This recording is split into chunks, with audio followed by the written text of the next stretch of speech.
So gratitude. Because, you know, we are here at Cafe Gratitude, and we should all live in gratitude every day and just be happy that we woke up this morning. And a lot of people, you know, we missed that point. So I want to just take a moment to just be grateful and to think about what you're grateful for, including the food. I mean, I'm grateful for every morning that I wake up and I could open my front door and have my breakfast available to me every single day.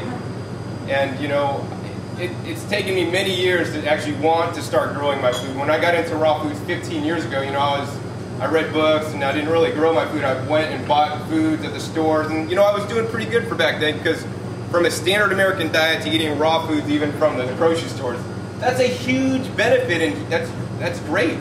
Then, you know, as years went on, maybe, you know, I planted things in the periphery of my yard, you know, but I still had my big lawn. And, you know, I'd shop at farmers markets a lot because, you know, you got better prices and the food's fresher and it just tastes better, right? Well, imagine, like, the final next step, which I came about several years ago, was I got involved with community garden plots and growing in a community garden and growing a significant portion of my own food. And then I just started noticing eating it, and I felt even better than I felt just on my raw foods path. So in my life, I try to always teach good, better, best. And if you're doing good, and hey, that's a raw food diet, better maybe like getting the raw food diet, but getting it fresher, like the farmer's market, and maybe best would be growing yourself the ultimate highest quality foods in compost and rock dust and other basically nutrients in the soil to feed those plants so the plants are the healthiest they could be. And then we pick the plants, and within minutes, you know, I just put it in my mouth or blend it up or dehydrate it. You know, I have the least amount of nutrition loss, because some nutrients that are in the, you know, foods we buy in the store, some of the nutrition is like, some of it's 50% gone by 24 hours later, and there's studies online that show this. I'm not saying like food that's, you know, from the store is bad, but, you know, you could do better. I mean, obviously food from the store and even processed foods and stuff, a lot of people live on that stuff. So, you know, I'm just trying to optimize, and if you can't grow your whole yard, you know, start a container, grow an herb garden in your window. There's always different levels you could start at, and I just want to make a big statement in my front yard and basically ripped up my lawn and put all raised beds, and it took time, you know, definitely planting, doing the irrigation, building the beds, and then, you know, I still spend lots of time buying the plants and then planting them, and I do have 2 gardeners that help me out to help me with all the projects around the house. But there's many reasons, you know, besides the freshness. You know, besides the freshness, quality, and the highest quality foods, I mean, my food just tastes better. Some people want to grow their food because they taste better, you know. These happen to be my lemon cucumbers, because I got a late start, put out some lemon cucumbers here from the farmer's market. Well, lemon cucumbers are some of their pickling cucumbers. And these lemon cucumbers are, you know, these ones are all right, they're good. I love lemon cucumbers, but when I grow my lemon cucumbers and when I harvest them, they taste really sweet, like much different than even the farmer's market lemon cucumbers, because I'm putting rock dust minerals or minerals back in the soil and adding the minerals into the soil. And when you add the minerals back in the soil, those minerals are available for the plant to absorb. And, you know, the Senate in, I don't know, the 30s basically came out with a thing that said our topsoils are devoid of minerals, and some marketing companies use that to sell you a mineral supplement. But, you know, being into raw foods as long as I have been, you know, definitely supplement's good, but, you know, we want to try to get all our nutritional needs met by foods. So if the foods we're eating are mineral depleted, you know, how are we going to get mineral-rich foods unless you're doing it yourself? Because most farmers, even if they're organic, don't add minerals back into the soil. And my good friend, Don Weaver, who will be at the Raw Health Expo and giving 2 presentations on soil remineralization, and he's been into that for, I don't know, just many, many, many years. And there's a website, remineralize.org, you can visit if you want to, you know, look more information up on remineralizing and growing in rock dust and adding minerals back to the soil, so that your food has the minerals. And when your food, as I said earlier, when your food has the minerals, it tastes sweeter. And so maybe we have a sweet tooth, not because we crave chocolate bars and other things like that, but maybe we have a sweet tooth to detect minerals, because minerals are essential for us to live the healthiest that we can be. And most people today are mineral deficient. So, and the only way to do that basically is to grow in rock dust and grow your own food, because people aren't doing it.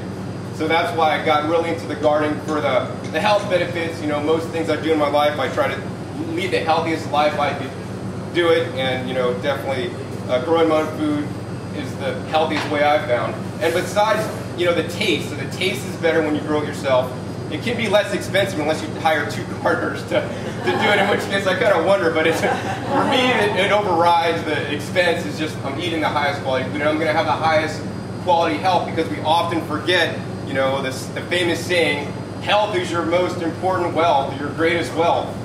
And you know, you hear that all the time, but people really don't take it to heart, and I really strive to take that to heart as much as I possibly can. So I grow my own food, and even it costs me maybe more than, you know, buying some cheap vegetables at the last minute, you know, when they're closing up and they're trying to just sell it so they don't have to take it home, you know, stuff at the farmer's market. It's still good, but you know, but it's worth it to me for my health, because I almost lost my life, so I really want to, you know, impart that into you guys. So besides the, you know, the health benefits, the, you know, cost less, another reason to do it is, you know, wider availability and wider nutrition, or broader spectrum of nutrients that you could take in. So for example, how many people in here have ever eaten Egyptian spinach? Egyptian spinach, also known as malahia or jute. It's actually a leaf vegetable. Guess where it's grown? Egypt, right? And it's basically there, and it's actually more nutritious than kale. And we know that kale is one of the most nutritious vegetables. If you go into the local Whole Food store, they're doing something now called the ANDI score. It's A-N-D-I. And what that stands for is Aggregate Nutrient Density Index, and that's by Dr. Joel Furman. And what that score is basically, it scores a lot of things in the Whole Foods, and I commend Whole Foods for doing this, on a scale from like 1 or 0 to 1,000. And guess what the top nutritious food is? Kale, of course.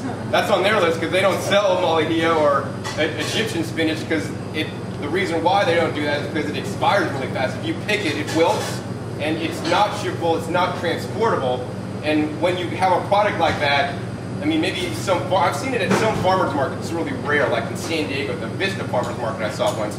But other farmers markets, I mean, if they cut it that morning, they got to sell it. And if they don't sell it, they got to compost it because it's already expired. It wilts and goes bad. So you have to grow it yourself to get, you know, the highest nutrition. So anyways, back to the ANDI score. The ANDI score is a great thing Whole Foods is doing. And for example, the kale's 1,000. Some other leafy green vegetables like collard greens and bok choys was up near the top. But at like, that scores a 1 is like soda. So you want to eat things that are high on the, you know, ANDI score. And I told you about this just to let you know about what they're doing, so you can be aware of these scoring numbers on some things. They'll say ANDI and it'll have a number. So you want the highest to 1,000 as possible.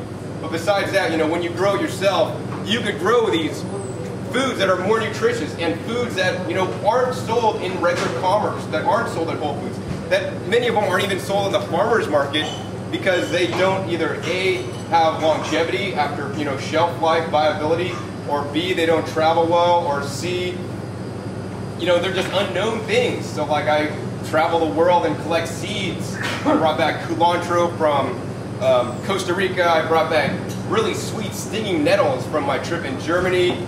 I went on a great wild food walk with basically a doctor over there who heals people by feeding them stinging nettles, seeds, and the greens at different points. But he makes a cracker out of stinging nettle seeds and the flax seeds, and they're so good. And that's just for regular people. He gets them eating that plus their regular diet, and he's healing people with that. He's a great guy.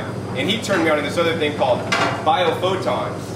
Actually, I kind of knew about biophotons. I didn't know the exact word for it, but it was called biophotons. And what biophotons are, also called, some people may call it prana or chi or just life force or energy. And the other reason to grow your own food is the energy. I mean, the food, when you buy it at the supermarket, you know, some of the kale might look kind of wilty and kind of old. And if you did a Carillion photograph of that, yeah, it's going to look a lot more vibrant than some cooked kale next to it. But what about live kale, living kale, or kale you just picked and then you took a photograph? It's a lot more vibrant.